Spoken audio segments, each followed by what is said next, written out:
to our greenhouse. This is where the magic starts. In fact, we could not grow any of what we grow here in the mountains without it.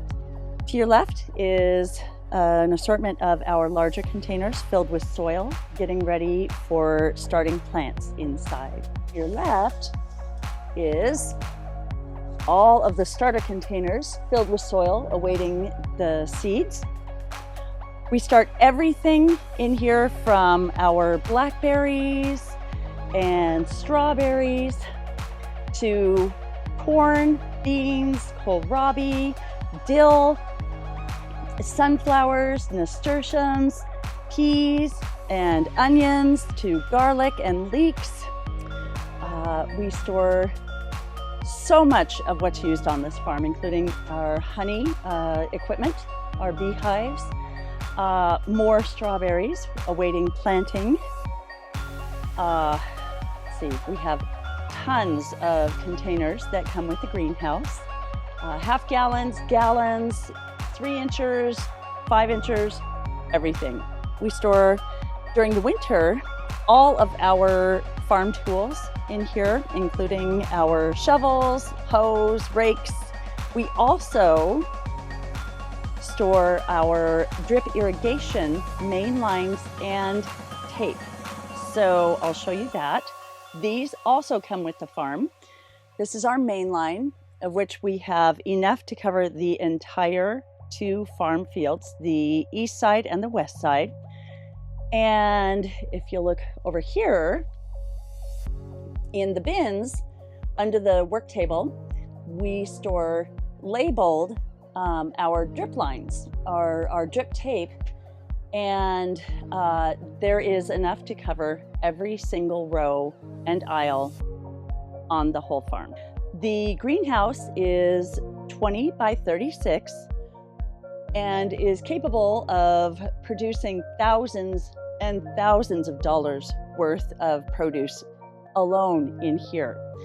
We grew melons, let's see, tomatoes, peppers, cucumbers, everything that we wanted in here, and it was fantastic. This enabled us, the greenhouse enabled us to start enough plants, healthy and robust, that we were able to eventually grow them to maturity and donate thousands of pounds worth of produce over the last 3 years to the White Pass Community Food Bank.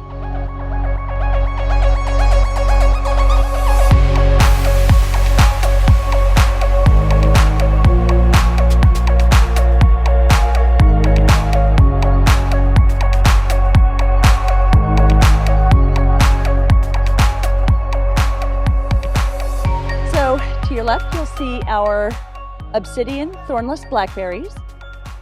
2 rows, several rows of our raspberries, heavy producers of the best fruit. They've been consistent producers for us as well. And on to our boysenberries and marionberries. Great revenue generation potential with these guys. Rhubarb, which you can't really see yet because it's not up, but more marionberries and boysenberries, as well as another couple of rows of our obsidian blackberries again, thornless, and seedless table grapes coming in.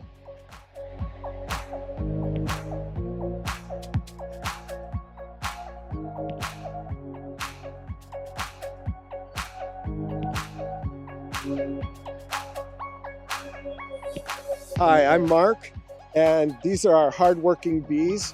We strategically put them right by the creek so that they would have access to water, which they need, and so that they could take care of our orchard and our farm fields right over here. So let's go have a look at the orchard. So over here we have Alberta peach, peach tree, To my left, we have the Montmorency. Right over here, we have our fig tree, Olympia fig tree. Another cherry tree off to my left. Another pear tree over here. It's called an ubaline.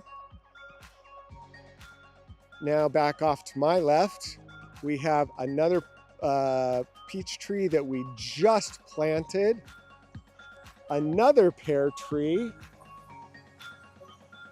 Off to my left, we have some of our hops plants. We're busy transplanting them to a better spot than the orchard. We want to put some more trees in this orchard. Then we have cherry tree, cherry tree, cherry tree. Up there we have a Hall's Hardy almond tree, another Hall's Hardy almond, an apricot, Puget apricot, another pear tree. Persimmon is off over in the far direction over there. Another Bing cherry tree over there, and another cherry tree behind that. So it is loaded in here. We also have about 5 different kinds of walnut trees here. Thanks, and that's our orchard.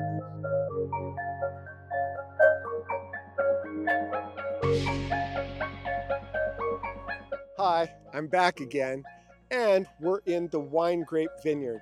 We have 4 aisles, 1, 2, 3, 4, of wine grapes. The 5th one over there has the seedless grapes in it. Now the backstory here is my niece said, Uncle Mark, do you want some wine grape starts? She happened to grow some in her atrium when she threw some seeds in a fish tank, and they just started growing. So I said, sure, we have a farm, and here we are 3 years later. They're growing, they're abundant, they're happy. Last year they started to produce some fruit. This year we're expecting a lot more, or you are, because this could be your vineyard.